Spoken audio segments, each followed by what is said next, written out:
Good evening, world. Stephanie back again for another video offering. And today is another episode of the Teapot with some Aphrodisiac accolades for you and a little book club reading. So when I say aphrodisiac, what do I even mean by aphrodisiac? Well, you could look up aphrodisiac and you could get a definition that describes any type of food or herb, watching my cat, or substance that you may, or a partner or someone may ingest, that alters their internal chemistry, that elicits a turned on response, an increased libido, and an increased desire to engage in intimacy. I also believe that for many people, an aphrodisiac can extend beyond a substance. It can include doing things like meditation, yoga, spending quality time, or engaging in any of the other love languages. A lot of people also utilize sound, for example. And so in the background here, you may hear that I have something playing. We are listening to heart chakra healing music. Attract love in all forms from Meditative Mind on YouTube and Anahata Chakra. So I just looked this up today because as I'm preparing to provide you all with these videos, I want to make sure to emphasize the connection on the heart and on the heart chakra, and that for many people, especially for myself and many others that I know, connecting on the heart chakra is of utmost importance. And one of the other things that's of utmost importance in a relationship and in connection is communication. And I spoke a little bit about communication in my video earlier today. And I'm going to read from the book Aphrodisiacs about what the author has to say about communication, just a little bit. And then I also wanted to share with you from this pot of tea that I have here, some Kava Kava, hawthorn berry, rose, and tulsi with a touch of cinnamon as well. And I did a decoction with the roots, the Kava Kava, and with the root and the berry, the Kava Kava, and the hawthorn, and the bit of cinnamon stick.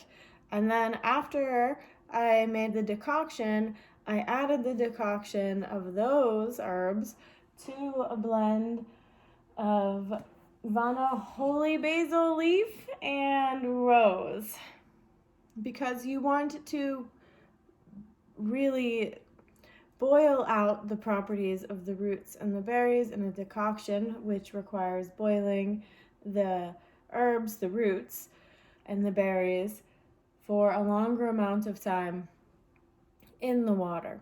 And then making the tea with the lighter substances, so adding the boiling water and allowing to the flower and the leaf and allowing it to seep. So that's what I did. And it comes out this color. And so we'll be talking about Kava Kava in this video, and then I'll be continuing. I owe you a few videos on some other herbs. And so we'll also be adding today to the tea some honey, raw honey, which is in and of itself an aphrodisiac, and some almond milk, because when you use Kava Kava, you need to have some type of a milk. Coconut oil even works, a little dab of coconut oil or coconut milk, because the kava lactones are fat soluble, and so you need some kind of fat for them to bind to. And so Kava Kava was one that came to mind to me today because of the importance of communication. And as you know, with just the 5 love languages, that's, a basic introduction to the fact that different people communicate their love in different ways and give and receive love in different ways. And it's exciting to be able to explore new ways to communicate love and affection and intimacy. And communication is essential, right, in all areas of our lives. And oftentimes that's an area that people are looking to improve their skills in. And so I know I'm in that category, and I'm an experiential learner and love to, have the gift of gab, as they say. And so here I am sharing that gift of gab with you all. So, as the world turns, as the sacred earth turns. So again, in the book club, the Ever Evolving Book Club, that is also a group coaching opportunity, like kind of based on traditional group counseling styles, but with books and a teapot in mind. So I will read to you a bit from Kimberly Gallagher's book on mastering open communication to increase pleasure, because today is Wednesday if you watched my earlier video, and Wednesday, miércoles, is ruled by Mercury, and Mercury is a planet that rules communication. And for some people, communication, oral or written or even through body language, can be an incredible aphrodisiac, because the best aphrodisiac is love. And so the best way to elicit that is to love yourself and to connect with others with an open heart and open communication. And mind you, this is a process, and we all have our own pace when it comes to learning. So thank you. All right. Learning to communicate openly about our experiences of sex and pleasure is incredibly fire-stoking, as it leads us to increasingly engage in physical experiences that heighten our mutual pleasure. Yet there are multiple challenges to successful communication.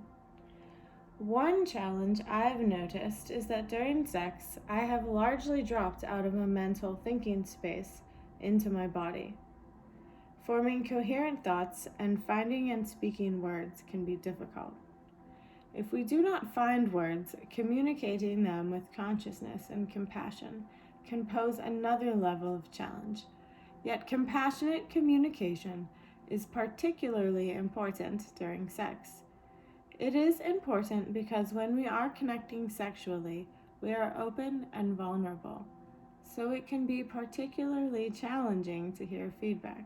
So what do we do? That's an excellent question. So she goes on to provide some of the suggestions that she has for how to communicate verbally during sex, because for many of us, the act of intimacy and sex is a communication in and of itself and can be incredibly beautiful. But I also really believe that verbal communication is equally important, and if it's something that's new for you, can actually add a new layer of excitement to your experience and your growth. So it really just involves providing adequate self-care for yourself, and again, an open heart, and the ability to not only ask questions and express yourself during those intimate moments, but also to be open and compassionate when receiving and listening from your partner. We are always communicating during sex, even if not with words.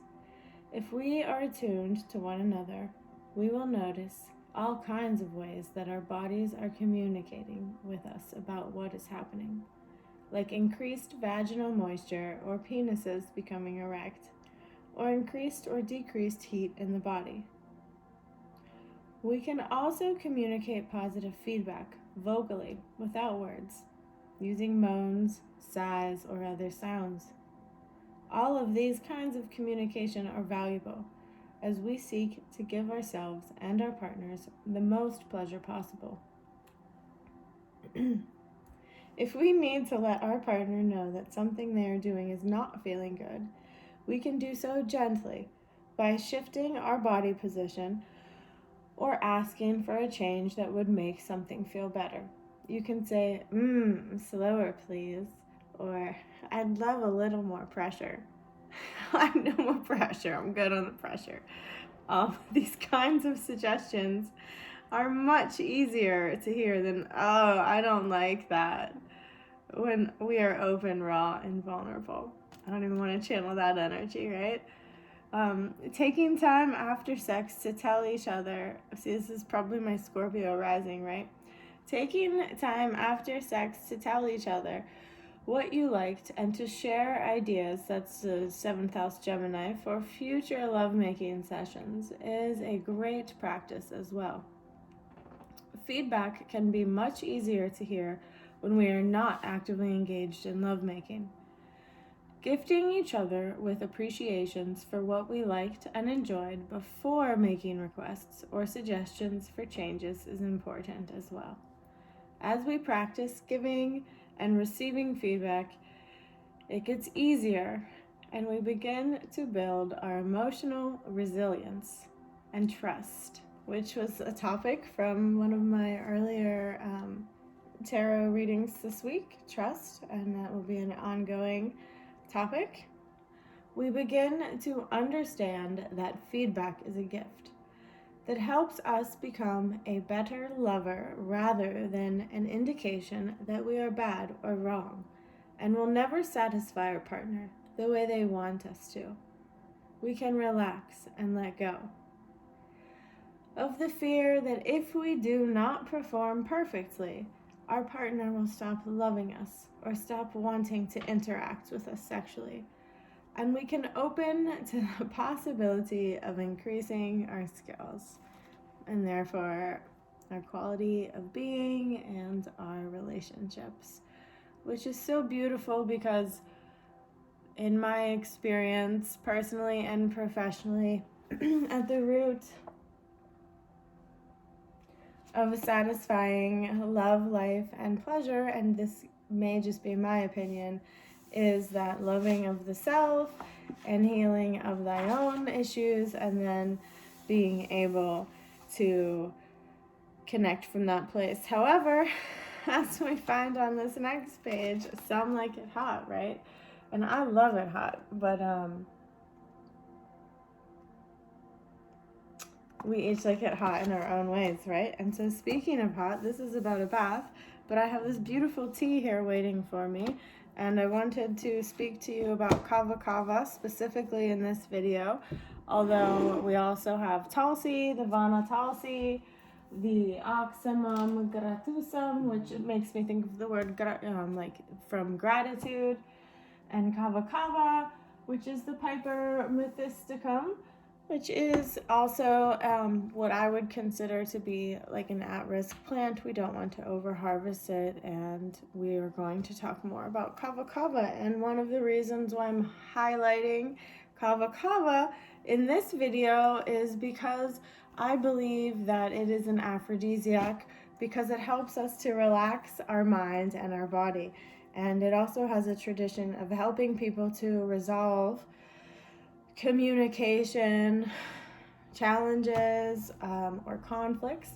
And I just remembered, I didn't plan this, but the Ho'oponopono prayer, and I'm not Hawaiian and I don't have any traditional training in indigenous Hawaiian practices other than things that I have experienced.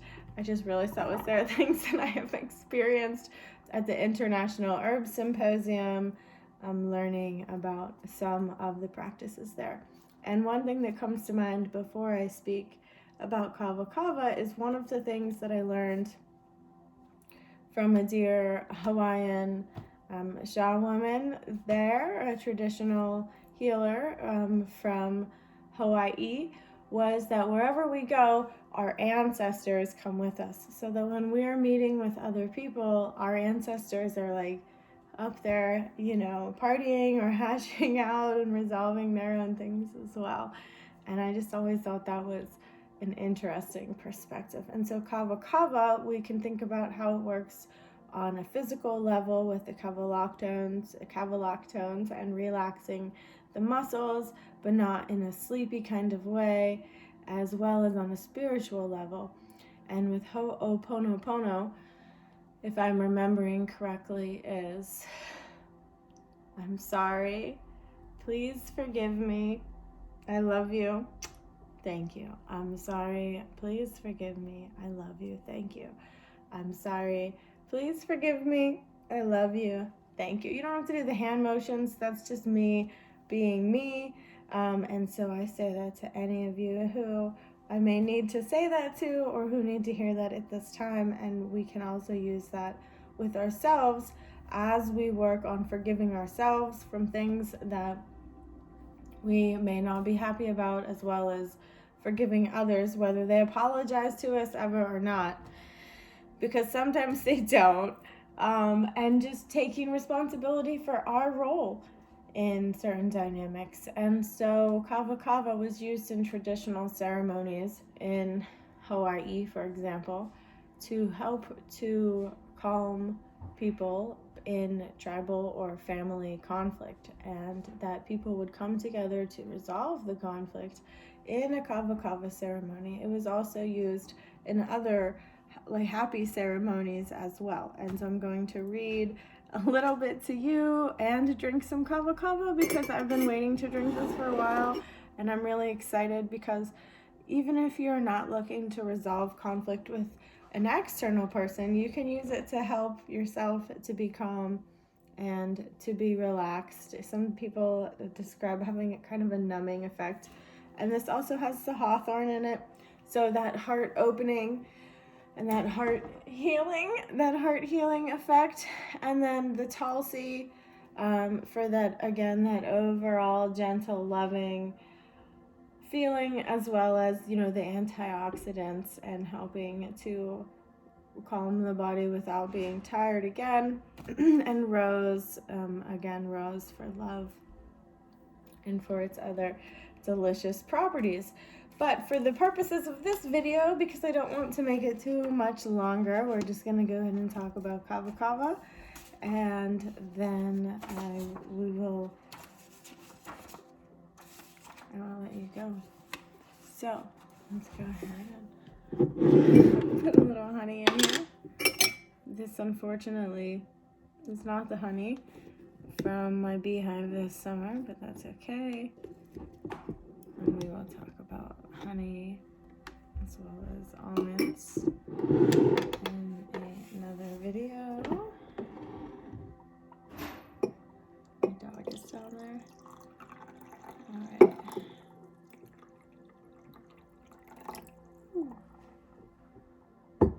So, this is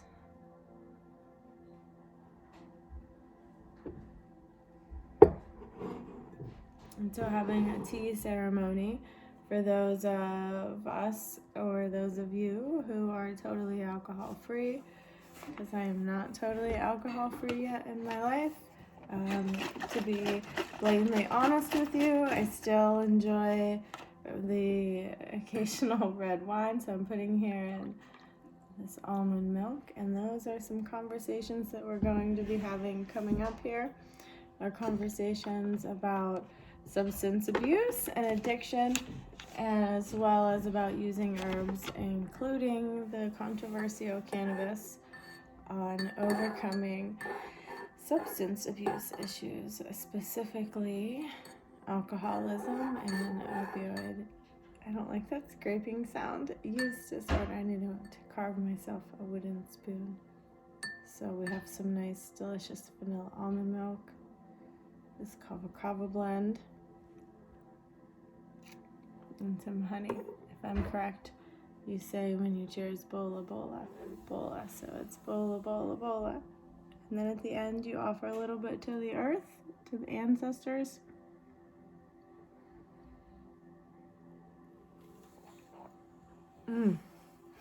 It's delicious. Oh my gosh.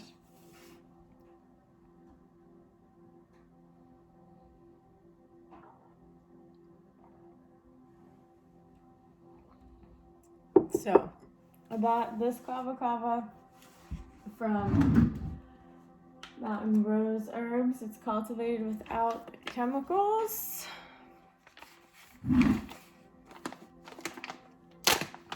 Thanks for still being here. Oh, that smell. I know, it's so weird. So I grew up in Moon Township, Pennsylvania, a suburb of Pittsburgh, Pennsylvania. There was no apothecary that I know of, no herb store. I didn't know anything more than, like, I think garlic at its best. And so to be able to know and distinguish the smells and the tastes and the properties, and to be able to have healed, surprisingly, thus far with the plants and a lot of these other modalities that I've been blessed to learn here in Vermont and beyond, is just such a joy. And that's what the world needs more of. Not just love, sweet love, but, you know, the joy and the peace that comes with it. So I think it smells sweet. Other people may disagree. I did not blend ginger in with it, but ginger would be another beautiful plant to add to the blend. And so let me tell you a bit more about Kava Kava. And don't forget to, take caution. I'm not recommending this or diagnosing. Consult with your physician or healthcare practitioner, because Kava Kava is not just as benign as garlic. I actually only can drink a tiny bit of Kava Kava because of some eye problems that I have, and so you want to make sure that you are not putting yourself at risk before you ingest any type of substance, any type of plant that is unfamiliar to you. Piper methysticum in the Piperaceae family, and this is from the Sexual Herbal Prescriptions for Enhancing Love and Passion by Bridget Mars, or Brai, depending on how you pronounce it, where you're from. So piper derives from the Greek name for pepper, peperi. The species name, methysticum, is thought to be Latin for intoxicating. The common name, kava, is tongan for bitter. It does have a bitter taste by itself, but to me, that smell is sweet. It's so although I grew up in Moon Township, Pennsylvania, in the suburbs of Pittsburgh, I've been in Vermont for 12 years, and living out here in the woods has definitely enhanced my personality. And so again, herbalism is not something I had the pleasure of learning growing up, and I am absolutely delighted to teach its wild ways to the rest of you. So again, you use the roots, the upper rhizome. It's if used excessively, it can actually be an Aphrodisiac, which would be the opposite of an aphrodisiac. So especially when it comes to things like erectile dysfunction, you might just want to have 1 cup or none at all, depending on what your doctor says. And again, for some people, they might not like that feeling, because it also can have like an anesthetic feeling to it. It has antifungal properties, antibacterial. It is also an aphrodisiac, and so that's one of the really sweet and special and interesting and things that you may want to be cautious about when self-caring and self-experimenting with herbs, is that in different doses and with different combinations for different people, it could have slightly different effects. So just like when you're eating food, right? Different people can have different preferences and different reactions to a recipe. And so with herbs, and again, even with pharmaceuticals, so I've said it in other videos and I'm going to say it again. I was told by a PhD psychiatrist in a state training that those medications are only effective at best 50% of the time, and that there's studies that say that are funded by the companies in some way, shape, or form that manufacture those medications. And so my question to all doctors and physicians everywhere, and I know a lot of people in other communities are already addressing this, including the Vermont community, like, what do we do the other 50% of the time? And how can we use knowledge and discipline, which I'm guilty of not being very disciplined, but how, when you're not disciplined, do you become disciplined? When you are out of control, how do you pull yourself together and get back into control? And I am a strong believer in experiential learning, and so I am, it's not a word, but vulnerabilizing myself to all of you in one, joy, which you should do all things in joy and with love, and two, out of a genuine intent to turn my experience into a benefit for all beings, however large of a dream that may be. But I know it's possible because I look at other people in the community, small and large, who have had an impact on me, and who have continued to have an impact on me, and continue to have an impact on other people. And so, I don't want to say no matter how hard it gets, right? Because, but like, I'm still smiling, and I'm still going to share with the world what I have to offer. And as my dad would say, you can take it or leave it, right? Kava Kava. So you all have to go to the I know it's going to be packed next time, the International Herb Symposium when COVID is over, down in Massachusetts. Check it out. But there, in the past, has been it's by every 2 years, biannual Kava Kava dance and ceremony. And so it can be used in celebration as well, and helps people to connect because of its relaxing effects, and it's not just physically, but in that loving and forgiving of oneself and others, that Ho'oponopono prayer, that I am sorry, I love you, please forgive me, thank you. I'm sorry, I love you, please forgive me, thank you. I'm sorry, I love you, please forgive me, thank you. And you can say that to others or in the mirror, or just to yourself in your head, if you feel like you're working on forgiveness. And so when we shed that guilt, and when we shed those negative attachments to shame, for example, we're able to free up ourselves, physically and energetically, to receive love and joy again. And that can be really hard, especially for people who are recovering from trauma. But it is totally possible, and it's one way to heal and love again, I suppose you could say, if you so choose. It is also considered a euphoric, a hypnotic, a muscle relaxant, a nervine, psychoactive in large doses, sedative, euphoric, and a stimulant. I know I've heard of Kava Kava bars in Hawaii, but I have never been. I've never yet been to Hawaii.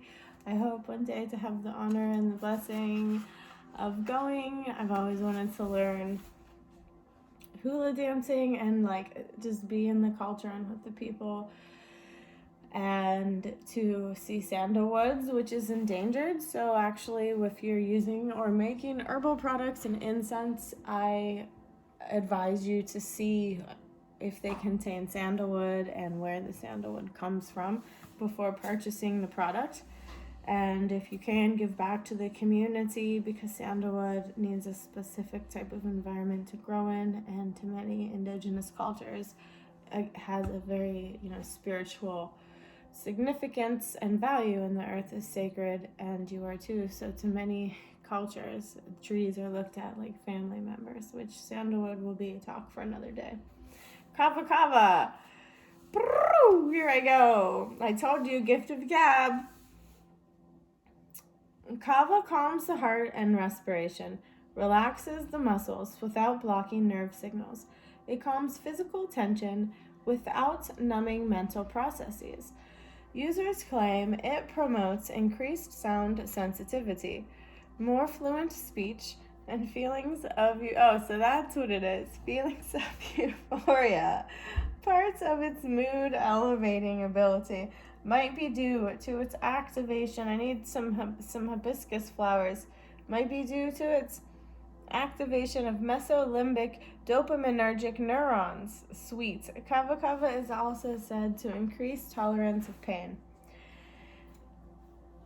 Native people in the South Pacific often took Kava Kava before being tattooed, and women in labor sometimes drank Kava Kava juice as a calmative and to facilitate birth. Kava Kava is used in the treatment of anger, anxiety.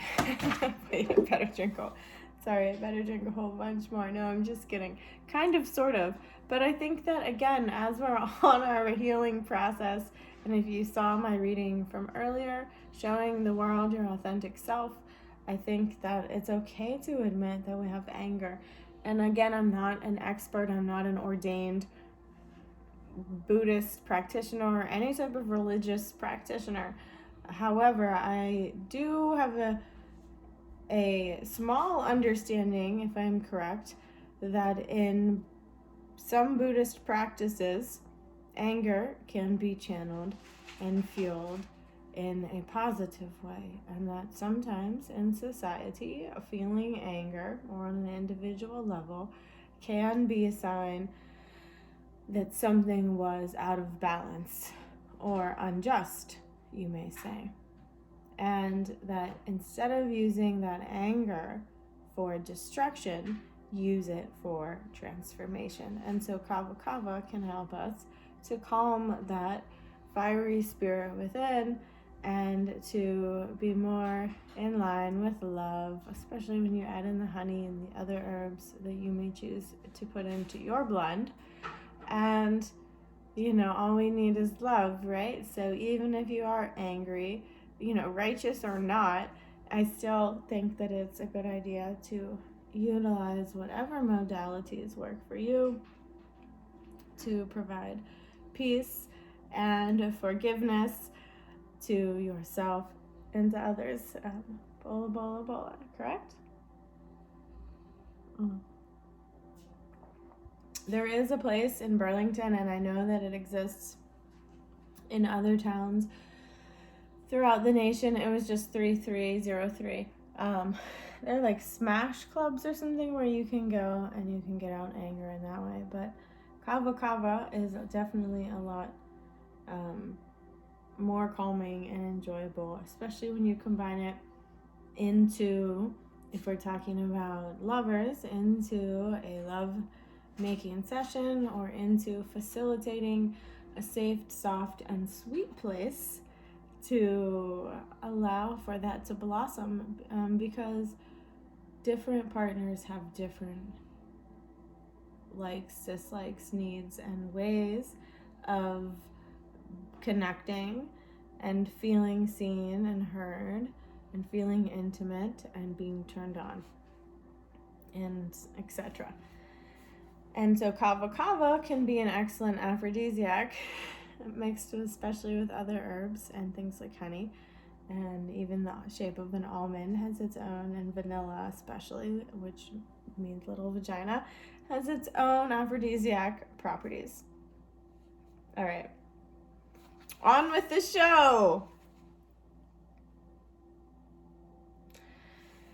So it's used in the treatment of anger, anxiety, attention deficit disorder, cramps, cystitis, depression, dysuria, fear, gonorrhea, headaches, hot flashes, hyperactivity, incontinence, insomnia, irritable bladder, menstrual cramps, nervousness, pain, restlessness, stress, urinary tract infection, uterine inflammation, withdrawal symptoms from alcohol, nicotine, or tranquilizers, and vaginitis. In the South Pacific, Kava Kava is used in ceremonies to celebrate marriages, births, deaths, and other life passages. It is often used to honor a guest or to enhance communication, as I was saying, such as in settling a dispute, which again, if you watched my reading from earlier today, a win-win situation, counseling a couple, which we're talking about, or sealing a business agreement. Kava Kava is thought to have been cultivated for at least 3,000 years in the South Pacific. It is said that the noble classes used Kava Kava for pleasure, the priests for ceremony, and the working classes for relaxation. When European missionaries began to have strong influence in the area, many thousands of Kava Kava plants were ripped out of the ground. Where this occurred, rates of alcoholism increased, which is a perfect example of what happens when the word that comes to mind, intruder, conquistador, un cabronazo, depende de tu opinión, llega a tu país y hace problemas, ¿no? Pero estoy hablando en un idioma del conquistadores. Entonces, so it's just this idea of what happens when an intruder, when a conquistador, when someone from the outside comes to a tribe or to an area and tells people that they cannot engage in the practices that are best for them. But as time goes on, we learn, and it's important that we learn from history, even in things as small, which to many people it's not small. This discussion of Kava Kava and how when these plant-based practices have been taken from indigenous communities and taken from the people, it has wreaked havoc and caused for problems in mental and physical health. Like where this occurred, rates of alcoholism increased, which alcoholism can be a deterrent to aphrodisiacs and healthy relationships and good sex. And so incorporating maybe some small monthly Kava Kava rituals into your life, single or not, it could increase the quality of your relationship with yourself as well as with others. So Kava Kava helps warm the emotions, and small amounts can produce a pleasant euphoric sensation. It is also used for divination and to produce inspiration. Taking Kava Kava before bed can help induce a pleasant sleep and vivid dreams. You see me nodding my head because this is not the first time that I've engaged, that I've partaken in Kava Kava. And I'm really thankful if you've watched me before. Some of you may even be able to physically see or to feel the difference and the relaxing vibes for those of you who believe in that kind of thing from this video. So the constituents, the flavonoids, sesquiterpene, lactones, methysticin, yangonin, kavahin, and dihydrokavain, and the energetic correspondences, pungent, bitter. It's a hot herb, dry, yin. It's associated with Saturn, Uranus, Venus, Pluto, and the element of water. And there's different dosages that this book provides, but I'm not going to get into dosages because I'm not telling you to take it. I'm just introducing you to some different options that you may want to explore for yourself in self-care, and check with your practitioner as well as in your relationships. as an aphrodisiac. And so some concerns I will say is that it's recommended that you avoid Kava Kava during pregnancy and while nursing. Some people say not to take it with Parkinson's disease or depression. And you definitely don't want to take it, especially not in large amounts, before driving. And again, small, dab will do you, but not literally like a cup, is plenty for some people.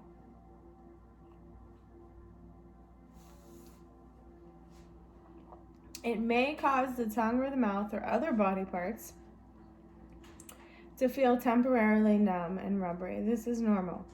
However, excessive amounts can cause disturbed vision, dilated pupils, and difficulty walking. So again, a herb, a root to be cautious with. And so in some countries with large extracts in tests that were done on rats, they found there to be liver damage, but not in people who have used it responsibly for 3,000 years in countries where it grows naturally. So again, thank you for your time and your attention today. Communication and the importance of communication in your relationships using Kava Kava and communication. Woo, and sweet honey.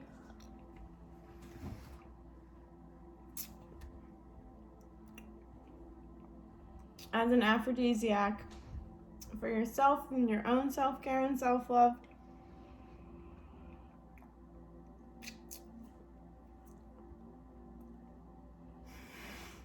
As well as with others. So don't forget, the earth is sacred and you are too. Go in peace and be a blessing. Mwah!